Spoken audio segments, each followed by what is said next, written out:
What's up, everybody? Welcome back to the channel. As you can see by the title of this video, doing more valve covers. Gonna go a little more in depth on some of the how-to stuff for doing a valve cover using different style valve covers than the last how-to, just to show you guys some of the differences.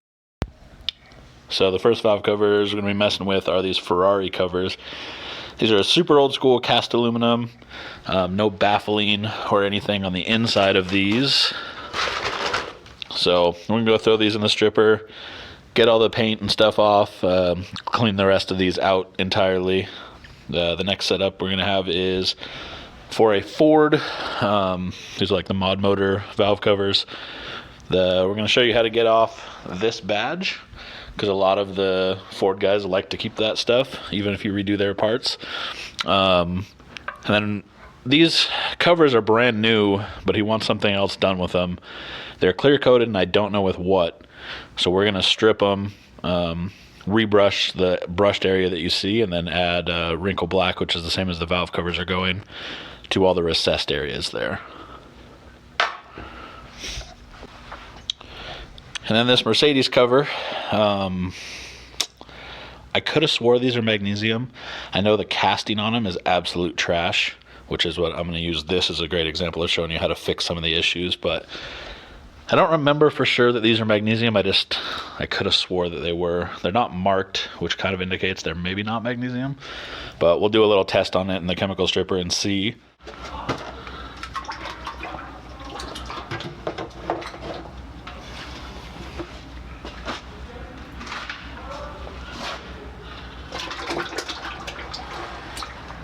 All right, got these two in here, do a time check. All right, so we also threw these Mercedes pieces in here to see if they were magnesium, and this is the best way to tell. You put it in your chemical stripper, and if it starts bubbling like that immediately, it's magnesium. So we're just gonna leave this in here for a couple minutes, literally stand here, make sure that it doesn't get crazy, and take it off and pressure wash it and get it all cleaned up. Time check, it's been, I don't know, 5 minutes, somewhere in there. Pull these Ferrari covers and check them. Looks like it's releasing it all. It's not off yet. Give another 5 minutes. And then this magnesium cover from the Mercedes, as you can see, is still getting a little wild. I actually already pulled it out once and checked on it. Pulled the coil cover part of this piece out already and put it in the rinse out. I don't know, not quite 5 more minutes. Gonna pull out this and show you guys kind of how this neutralization tank works, or see it working, or show you it working rather. This valve cover coming out of the stripper, gonna pour off any of the excess stripper that's still in it, and then you'll see what happens when it goes into this tank.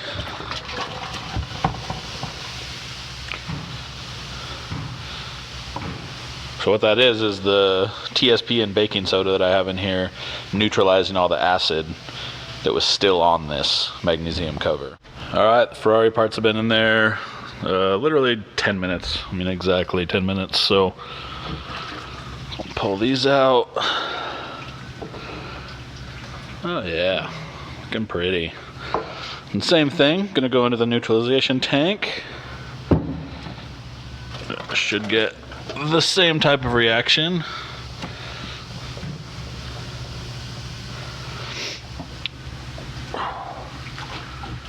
And that's really, if you're wondering, I mean, you can get pH test strips and check to see if your neutralization tank is actually neutralizing. I do that anyway, but this is a good visual representation of that actually working. All right, got these things out of the stripper, pressure washed off. I'm gonna pull all these gaskets, but I figured this would be a great opportunity to show you guys. So the gasket remover, the chemical stripper that I use has methylene chloride. Methylene chloride used to be in gasket remover, old school gasket remover. It's not in it anymore, it hasn't been in it for years. But it used to work really well for stripping paint for that exact same reason. The stripper that I use, which is once again linked down below, it breaks up gasket fairly well. I mean, if I would have left these in there all this gasket would have come off. I pulled these out a little earlier than I was going to, more or less just to show you the way that you pull these off. You go around, you can pull off most of the gasket. Will just pop off. You just peel it off slowly like a sticker. The areas that do not come apart, or do not come off rather, are gonna break apart in little pieces, and that's never fun. So the way that I combat that, let's see if I can get a piece to break off here.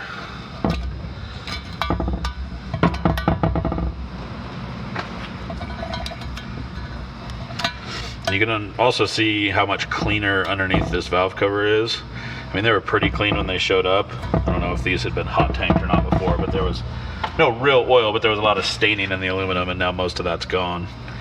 All right, so you take, I use a straight edge razor, just a generic razor blade. It's literally as simple as putting it under one edge and sawing back and forth. Just making sure I actually had this in the camera. And that's it. So there might be little scrap pieces left that you can just get underneath and knock the rest of it off. But you'll want to go around the whole cover and do this, especially, so these are all obviously gasket areas, like seating areas. So you're going to need to keep these nice looking for the next gasket to go on. You're not going to want any rough areas or chunks of gasket left or powder, for example. We're going to be taping off all of this, so go and get the very last of these.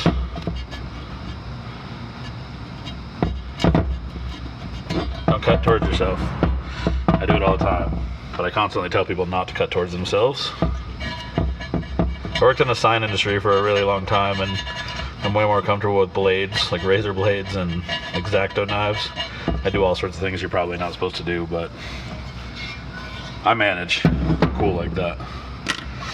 So this one would be a good example. You can see this one, because I mean, it went through chemical stripper and then into the rinse out tank, and then it was pressure washed. So it's all wet and saturated.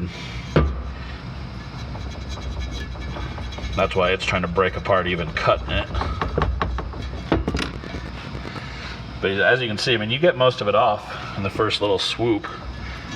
They have like gasket scrapers and stuff like that. I've never been super successful with those, and they seem like you have the ability to gouge the metal really bad. The one thing about using a flat blade like this is that you will bend it, and you won't be able to tell looking at it, honestly, but I can already tell just using it that I've already bent this one. The best way to deal with that is just to flip it over and keep using it. So I mean, if it's bent like this, you just literally flip it over and it'll be better. It won't be back to like 100% ever. Just once you bend it, you bend it. It is what it is, but definitely makes life easier flipping it over as opposed to replacing the blade every time. All right, got these two pieces taped off just because I don't want to blast them. Figured I'd show you guys this other little trick real quick. So if you ever have areas of tape that come over an area that you're either going to be blasting, coating, whatever, it's not going to matter. You can use it for this no matter what. Actually, I'm going to tape these two now that I'm looking at it. But a little trick that I found or figured out, if you grab a file, like a flat file, because sometimes you just can't cut them. You can just file the very edge and it will knock all the tape away exactly where it needs to. I mean, it's not the coolest trick in the world, but what you don't want, especially when you're taping for powder, the last thing you want is tape to be there and then you go to pull it and there's like some weird bare spot that you didn't want bare. I find out most of the time it's like a little point or something where the tape comes down. So I'm gonna throw a couple more pieces of tape on this because I want to kind of preserve that machined finish on these, and then probably do the same thing on these.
Alright, I figured with this pair of valve covers, this is going to be a good opportunity to show you guys two different ways to approach this. These have been blasted, chemically stripped, blasted, outgassed, blasted again. There was some oil spots that leaked out that I've gone through a couple times now. It happens a lot on old castings. Got the threads all taped off. Got this area that I know I don't want powder in taped off. A couple threads plugged, bolts in a silicone plug. I'm not going to do any masking for the back for right now, and I'll show you why. I'm going to do it on the second cover, but not this one, just to give you guys options as far as the ways to approach this. These are going on wrinkle red. I'm using Hacienda red from Prismatic. We'll get to spraying that right now, and then I'll show you how to go about going after all these areas that we don't want powder.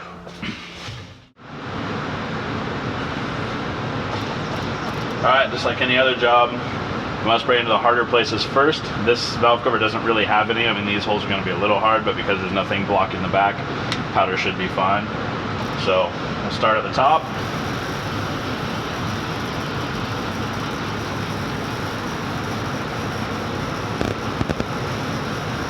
And remember, this color, all wrinkles, textures, veins, most of the rivers need a pretty heavy coat to actually wrinkle the way that you expect them to. You'll see people a lot of times will throw powder on and they'll, a wrinkle powder, for example, put it in and it doesn't wrinkle the way that it should.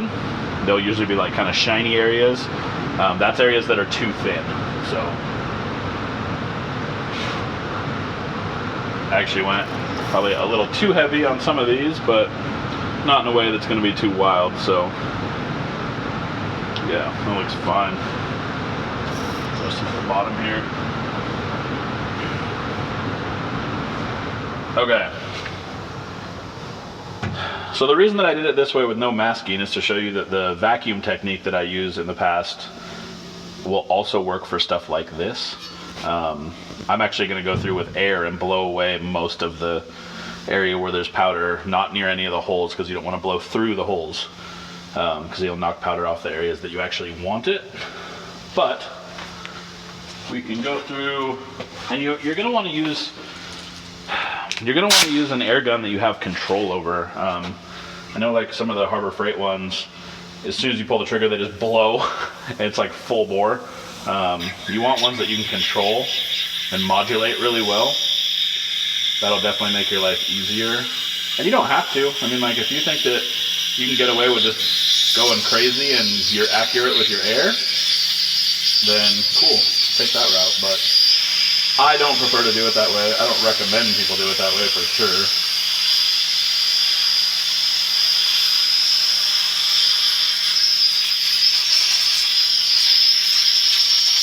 I always try to start up at the top.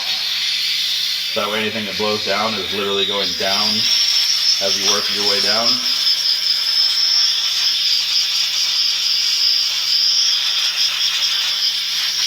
Alright, and you can see most of the inside of this valve cover is now handled. So now what we're going to do is we're going to go to the vacuum.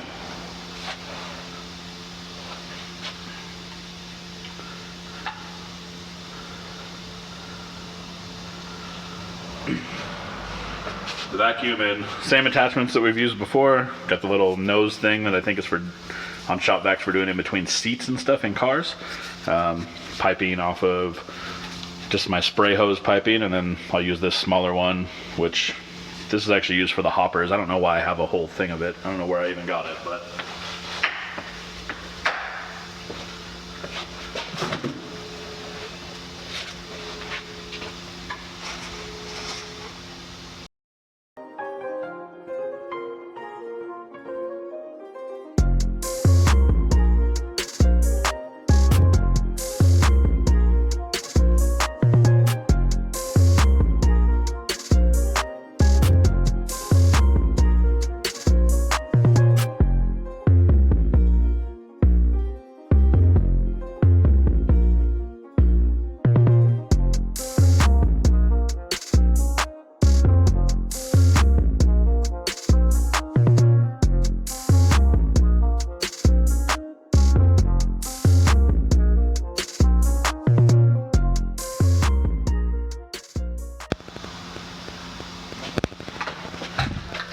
And you can use that to get a big majority of it away, and this is a standard wipe technique. I usually try to vacuum off a good amount. That way you're having to wipe away way less.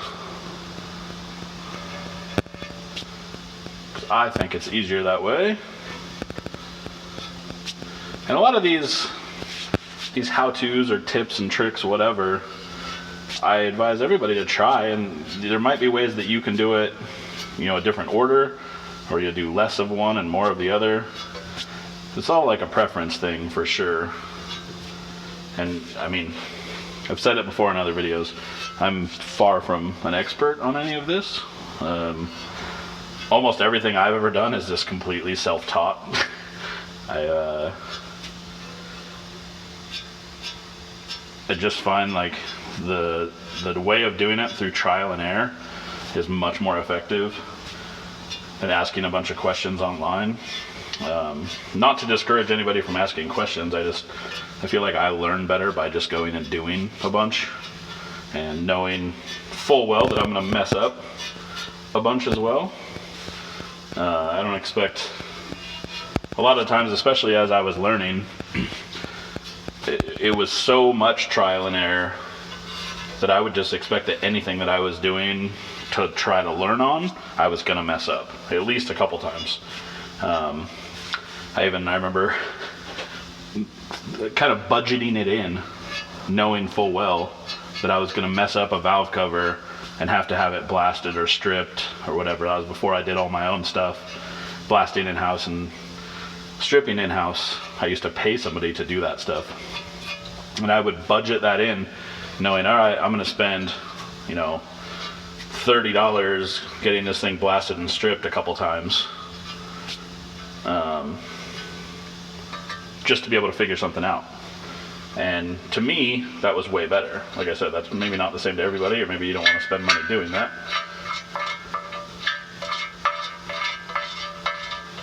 Pull this one screw out. It's kind of interesting. I don't know if these are, I can't imagine if they're factory, but there's helicoils in some of these, like a steel thread.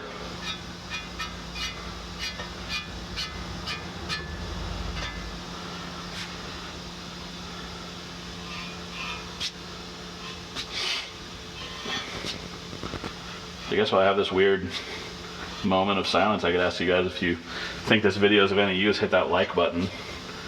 Definitely seeing that more people are hitting like. I'm trying to increase the number of people who hit likes, because that moves us up in the rankings on YouTube, which means the videos will get seen by more people. Which, to be fair, I mean, I'm not doing this hoping to become a YouTube star or become more famous or get rich like some of these cool YouTube guys, but I figured it will help more people, especially if we can get the videos out and exposed to more people. Because ultimately, that's why I'm making these how-tos.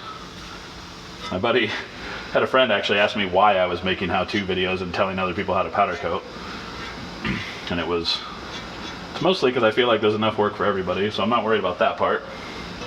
And I wish that there was somebody around to have helped me in situations. And when I started powder coating, I think YouTube had just come out, so you were definitely not going to find anything on YouTube on how to powder coat, you know, especially not a how-to. You're talking 2008, so there wouldn't have been too much useful stuff on there.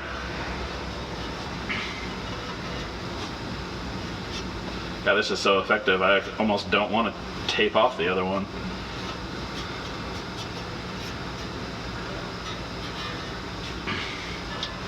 But in an effort to show you guys the how-to side of things, I'm still probably going to.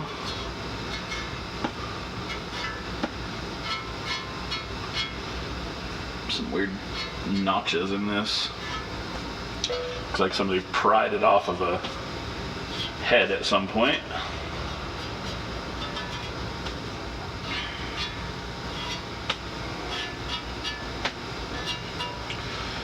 Alright, let's blow it off again.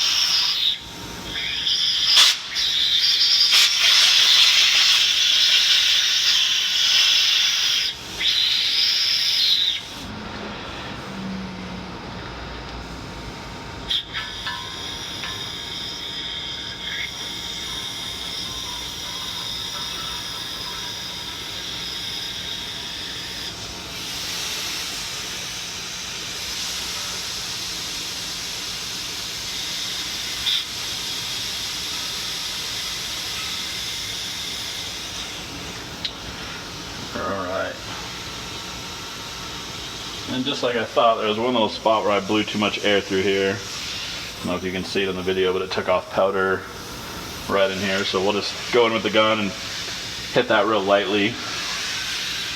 Do that right now, actually.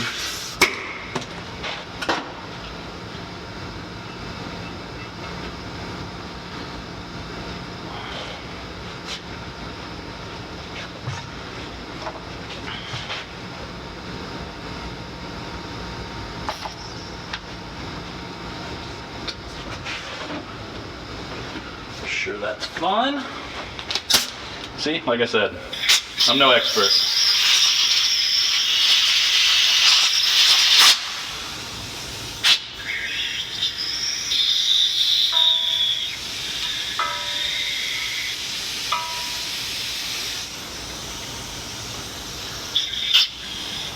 Can definitely say I make far less mistakes than I used to, but I definitely still mess up. I think that last video I did with the work wheels, the two-tone black ones, I messed up in that video, hitting the...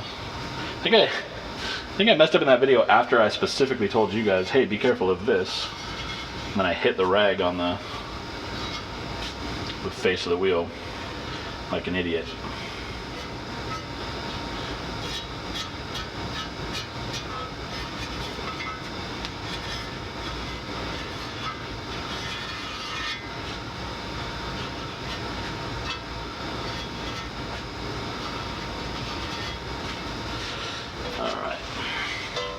Got all that done up. I feel like this video is going to be a really long video, so I mean, if you don't like long videos, I don't know what to tell you.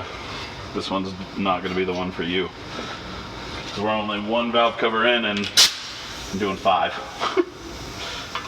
Although there'll be different techniques, so I guess they won't all take this long.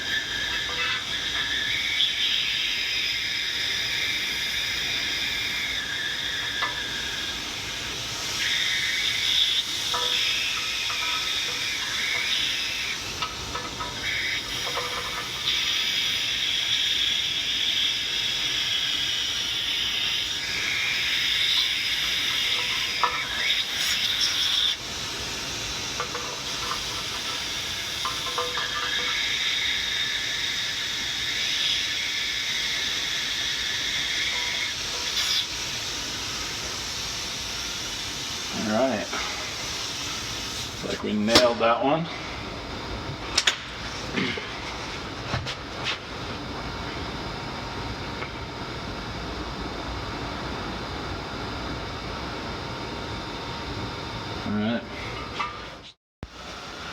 Alright, so this cover, which goes on the other side, I took a completely different approach.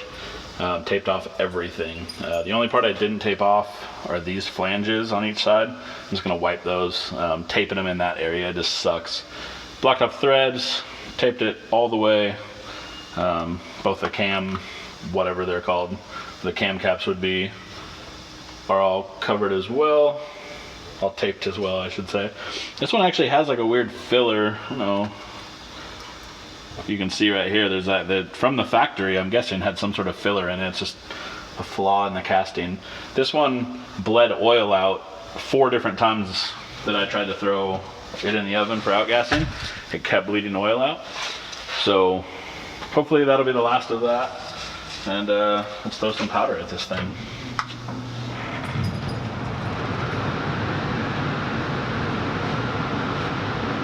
Oh yeah, one other tip. When you cover a valve cover like this, try to cut these holes out every time. This will allow powder to blow through it. So, you know, this is going to be a Faraday area for most people. So if you have an issue where you can't get powder into there and there's tape there, just cut the tape out. It'll allow you to blow powder right through it. So.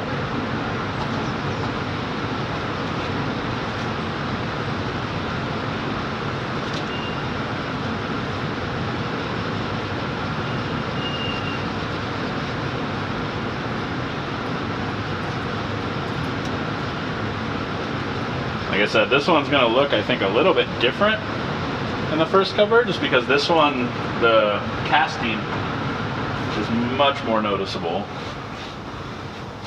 So we'll go through and wipe all these surfaces. I'm actually going to go also through and Scotch-Brite all these surfaces afterwards to give them kind of the machined look that they have from the factory.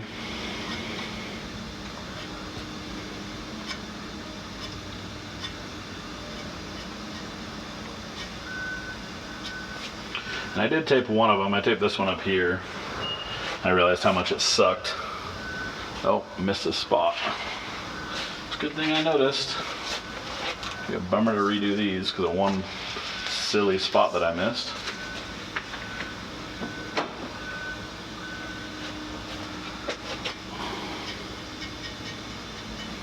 Actually, you know, maybe I should have taped these. Might have been easier. It's always a toss-up.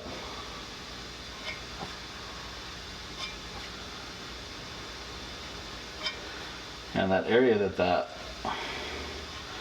filler was in didn't take powder for shit. But guess we'll see. Let's throw this thing in the oven. Alright. Got this thing fresh out of the oven. Oh, that is toasty.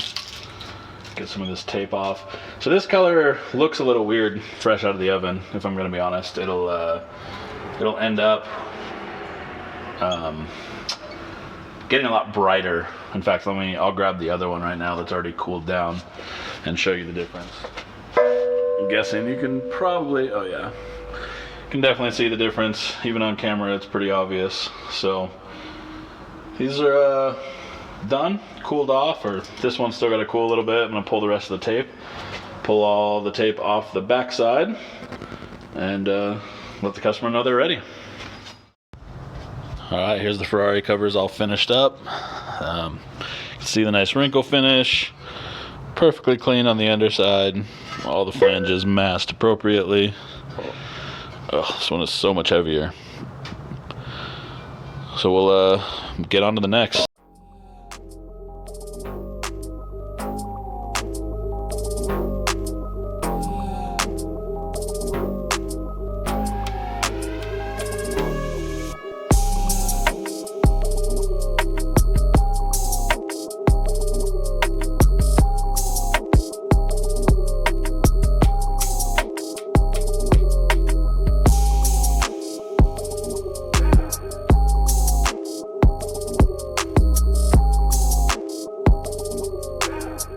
And Ferrari covers done. So now we are on to these Mustang covers. Already outgassed, blasted, cleaned, did all the shenanigans. I just said all of that in the wrong order, but you guys will be all right. You'll figure it out. I'm gonna go through right now and get all these things masked off. I'm actually ended up taping all these back holes and then foiling the whole thing like I would normally do. The taping will just stop powder from coming from this direction into the valve cover. No point in plugging them. These are all flat surfaces, so easy to tape. So we'll get to that.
Alright, well I hope you guys enjoyed that video. I took some scenes out of this that weren't real important to actually doing the valve covers. So the Coil covers that you end up seeing brushed with the finish. That'll be probably in a Motivation Monday video, I'm guessing. I wanted to shorten this video up a little bit. This is probably already about 30 minutes long, so I know it's longer than most of you guys want to listen or want to sit and watch a video. So if you want to see more about how the coil covers were done, they're in this Motivation Monday video. Should be coming out, I'm guessing, the same day as this video. Quick reminder to hit the like and subscribe button. Turn on all the notifications so you get a heads up every time we post a new video, and we'll keep blazing these things out. I'm trying to do at least 3 videos a week right now. Been pretty consistent about that, so hoping to stay on it. Hopefully you guys are enjoying all the different formats, and if you have any ideas for how-tos, I know the last video I got a couple good suggestions on doing stencils. I know there's one suggestion that I do a live Q&A. Actually, if you guys are interested in me doing a live question and answer scenario, and you think that you'd tune in and participate in that, I guess let me know, because I was looking into it a little bit and I actually can do it fairly easily. So if you guys wanted to see that, go ahead and leave a comment below and let me know, and we'll get to that. We're getting super close to 1,000 followers as well, which I am super stoked about. So keep checking back for new videos, and until next time. By now you should have at least blown. It's funny, I'm mad famous for being unknown.